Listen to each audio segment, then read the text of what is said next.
Here's your news for July 18th, 2020.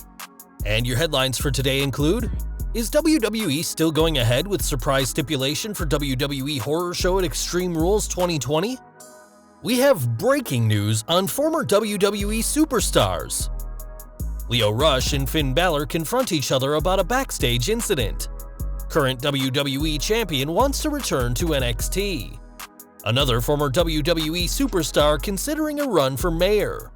Reason why WWE has left Randy Orton out of Extreme Rules Horror Show. Enzo Amore takes a shot at the Young Bucks. English Premier League surprises WWE and others. Former WWE superstar reveals how Vince McMahon changed his name because he was Jewish. WWE wrestlers were called out for visiting pro wrestling school owned by convicted child offender. Nyla Rose encounters an embarrassing incident at an airport. The Rock approves of Dolph Ziggler becoming WWE champion at Extreme Rules, and more. We're kicking off today with news from the Horror Show at Extreme Rules, as fans still don't know under what stipulation the WWE Championship will be defended. On Raw, Dolph Ziggler has been teasing a stipulation that fans have never seen before, and although that may be true, it looks like the company isn't too sure themselves. According to Steve Carrier of Ringside News, fans aren't the only ones who don't know what stipulation the show-off will choose, as he wrote, "Ready for more Extreme Rules news? We've been told that despite Ziggler boasting that we've never seen a stip like he's picking against Drew, the company still hasn't officially landed on an idea as of a day ago. Yep." There's no shortage of stipulations that Ziggler could choose to face Drew McIntyre, and a recent online advertisement for the show hinted that the pair will face off in a TLC match. Time will tell whether the pair do use tables, ladders, and chairs, but for now, it seems even WWE themselves aren't too sure what we'll see this Sunday. Now on Friday, Lio Rush sent out several tweets, and the goal of this was to settle some apparent beef with Finn Balor. On Twitter, the Man of the Hour said that he had hoped Balor would have used his influence in WWE to defuse some kind of situation, but didn't explain what this situation was.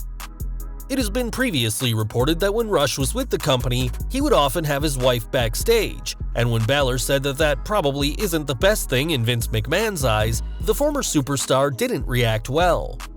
Online, the former Cruiserweight champion said that he never had any beef with Balor, but explained where this rumor had come from, saying, "I told you, Finn Balor, I'd appreciate it if you defused the situation because I thought we were cool from the times your now wife watched my son at live events.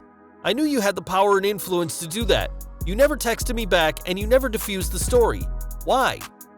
Replying, Balor said that there wasn't any heat between the two, at least from his side, and explained why, saying, "Lio, I've always been very fond of you, both in and out of the ring. As I've told you before, there is no heat. I choose to live life in reality and not worry about what people make up online. I'm only tweeting this because I know it's important to you. If you want to talk, call me." Hopefully this will settle things between Balor and Rush, and it seems we might never know if the former NXT Cruiserweight champion takes Balor up on his offer, though a phone call could really do a lot to mend the bridge between the two. Back to WWE now, and we're looking at Kayla Braxton, who returned to SmackDown this week. Braxton interviewed Shinsuke Nakamura and Cesaro following the Swiss Superman's victory, and this marks Kayla's first appearance since going public about her second positive test. The WWE broadcaster got some serious props backstage about revealing her positive test, and whilst Sarah Schreiber did a great job filling in for her, it's great to see Kayla back, and hopefully she won't have to deal with a third positive case. Speaking of returns, Raw Women's Champion Asuka made a one-off return to SmackDown this week, but it turns out she always wants to head back to NXT. Speaking to Inside the Ropes, Asuka addressed the possibility of revisiting the Gold brand and was all for it. As her translator Funaki explained, "She wants to get many matches with NXT superstars. NXT equals Asuka. She will be there and she wants to be there." When pressed for a dream opponent, Asuka said Rhea Ripley and praised the former NXT Women's Champion. As Funaki translated, "She is looking good. She looks tough, so she will and wants to face Rhea." Addressing the rumors of an NXT Japan brand, the Empress of Tomorrow was more than happy to help the proposed promotion. As it was said, "Yes, she will be there. She will be there and she will help them. she will be a valet or in matches, it doesn't matter, she will be there. Of course, before any of that, Asuka will be defending her Raw Women's title this Sunday against Sasha Banks, but it's clear that the champion is looking at returning to the brand she once called home. Now, we all know that some wrestlers have had success in politics, with names like Jesse Ventura and Kane being voted for, and now another former superstar is looking to be elected to office. According to reports, Ray Rougeau is considering a run for mayor of Rawdon, Quebec, Canada, and the former superstar will have plenty of time to prepare, given that the election won't be until the fall of 2021. Older fans may recall Rougeau for his time in the Fabulous Rougeaus with his brother Jacques, and the pair briefly held the WWF Tag Team titles, though their reign isn't recognized. Most recently, Ray has returned to WWE to provide French commentary alongside Jean Brassard, though hasn't been in that position due to the ongoing global situation. We'll have to see how the former wrestler-turned-commentator fares in the world of politics, and with Ray serving as a municipal councilor of Rawdon since 2002, being elected mayor isn't out of the realm of possibility. We have breaking news on former WWE superstars. Luke Gallows and Carl Anderson are coming back to Impact Wrestling, but this time they are former WWE superstars. The company made the announcement official right after midnight on the day that their non-compete clauses expired. Both Gallows and Anderson have signed deals with Impact Wrestling, and they will be at Slammiversary. They made this announcement in a video. Carl Anderson said they're tested and ready to rock. He then addressed the questions about where the Good Brothers are going to end up. Then Gallows said the rumors are true, they've officially signed with the company. They drank a beer to toast their signing, but they didn't confirm exactly what they will be doing at tonight's Impact Wrestling Slammiversary pay-per-view. Back to the ring now, and on next week's Raw, fans will see Randy Orton and The Big Show compete in an unsanctioned match.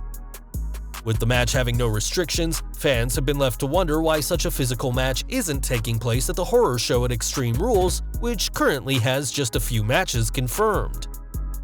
Speaking on Wrestling Observer Radio, Dave Meltzer explained why this match is being delayed until Raw, saying that the company is hoping that Orton vs. Show will help the Red brand's dwindling ratings. He added, "That does make sense, because that match isn't going to add any network buyers, which is how you make money today off a pay-per-view. But after this past week's record low, Show vs. Orton should avert coming even close to another record low next week." With Orton being rumored to be challenging for the WWE Championship at SummerSlam, it's almost a guarantee that the Legend Killer will take the Big Show out, but hopefully the world's largest athlete will get a good showing in their unsanctioned match. We're looking back at 2011 now, as this week marked 9 years since CM Punk left the WWE as WWE Champion at Money in the Bank. In an incredible match, Punk knocked off then-champion John Cena, and this week, Punk praised Cena on Twitter for his part in the match. The straight-edge savior didn't stop there, as he praised referee Scott Armstrong as well as the fans in Chicago who provided a one-of-a-kind atmosphere. Armstrong replied saying it was an honor to be a part of the match, and whilst Punk has had a frosty relationship with WWE in recent years, it's great to see that he can look back fondly on the night that he left as champion in front of his hometown. Over to AEW now, and one team the company hasn't worked with is Enzo and Big Cass, and now it looks like the Certified G wants to change that. When Matt Sydal tweeted that no one is better than the Young Bucks, the former Cruiserweight champion posted a photo of himself and Cass invading the Ring of Honor New Japan event in Madison Square Garden with their middle fingers raised. Amore received plenty of reactions to this photo, and one person who liked what he saw was Dax Harwood. We'll have to see if Enzo and Cass ever make it to AEW, but whether in or out of the company, it looks like FTR is ready to face anyone who claims to be the best tag team in the world. We're stepping away from the ring and onto the soccer pitch, as even the beautiful game isn't safe from a wrestling influence. This week, during an English Premier League game, Arsenal made their presence known by coming out to Triple H's theme ahead of their match with Liverpool. Though this may have confused the heck out of non-wrestling fans watching, it's hard to argue with success, as Arsenal won 2-1. This isn't the first time the Premier League has been connected to wrestling, as now Championship player Wayne Rooney once slapped Wade Barrett, and Sheffield United star Billy Sharp once celebrated a goal with Mr. Sacco. It's always cool to see the world of wrestling outside the ring, and time will tell whether we see a soccer ref get leveled with a stone-cold stunner after making a bad call. Back to the ring now, and Vince McMahon is the ultimate decision-maker in WWE, and one person who knows that is Colt Cabana. Speaking to AEW Unrestricted about his WWE tenure, Cabana explained where he got the name Scotty Goldman from, saying, "I heard Vince McMahon was like, 'Is he really Jewish?' They're like, 'Yeah, I guess. Alright, Goldman, and I don't know why Scotty.'" Cabana recalled losing to the Brian Kendrick in his first match and teaming with Funaki to lose to Vladimir Kozlov in his second.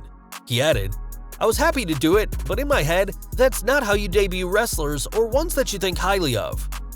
Scotty never amounted to much in WWE, but given that he's doing big things in AEW as Colt Cabana, including working with the Dark Order, it's probably for the best that Goldman was quickly let go. Now, Team Vision Dojo is a wrestling school linked to controversy, as the owner, Chazin Rance, is a convicted child predator.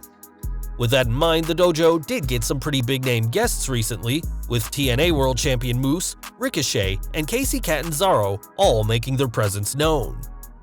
When fans criticized the trio for appearing, Moose said that fans were focusing on the negatives and instead asked fans for focusing on the positive, that is, men and women in the ring working on their craft. Fans were far from pleased with Ricochet and Catanzaro either, and in DMs, the former US champion said that he didn't know Rance was in the building that day and only stayed a few minutes to teach someone a backflip. Ricochet added that he'd never been to Vision Dojo before, and added that he'd rather not shed light on Chazin or his school. This is a difficult topic to say the least, and we doubt we'll see any more big names at the Team Vision Dojo. In lighter news, Bobby Lashley recently celebrated his 44th birthday and made it clear what he wanted for the big day. The Almighty tweeted out a thank you for everyone who sent him birthday wishes, but added that his wish is the same as last year's, a match with Brock Lesnar. Given that Lesnar isn't in the plans for SummerSlam, it's unclear when the Beast will be back, but one thing we do know is that Lashley will be waiting for him. Lashley, like many stars, used social media to try and get the Lesnar match, and he isn't the only superstar that frequents Twitter. According to Fightful, though, there are rules for how wrestlers must act online, as superstars who are a part of an online promotional campaign, for example advertising merch, are asked to tweet but aren't told what to say. This is much different to tweets related to feuds, where the company gives more succinct instructions on what the superstar should say and how they should respond. Sites like Twitter have certainly given WWE an interesting way to keep their stories going even when off the air, and as long as social media sites remain active, it's safe to say that superstars will still trade insults online. Over to AEW now, and Nyla Rose, like many wrestlers, does a lot of traveling, and this week got up close and personal with a very rude flyer. On Twitter, the former AEW Women's Champion told American Airlines to expect a call from a customer who will tell them lies, and added that the staff on the flight have been nothing but friendly. Rose added that despite people being told that the flight would be departing from the first row, the rude customer in row 7 immediately stood up to leave, only to hit her head in some sweet karma. Hopefully Rose won't have to deal with any more rude passengers for a good while, as she'd rather leave her beatdowns in the ring, not in the air. Back to WWE, and MVP has said that he hopes to expand his Hurt Business stable. Despite Brendan Vink and Shane Thorne vanishing, MVP told TalkSport how he does plan on adding members, and that fans will be pleasantly surprised with what they see. MVP has a US title match this Sunday against Apollo Crews, so it's entirely possible that the Hurt Business soon has championship gold in their group. And we're ending today with news from The Rock, who has said that he's supporting Dolph Ziggler this Sunday. Replying to a photoshopped image of Ziggler as WWE champion, the Brahma Bull said that Ziggler is a talented dude with a spark in his presentations, and time will tell whether the show-off can live up to The Rock's compliments and leave Extreme Rules as the new WWE champion.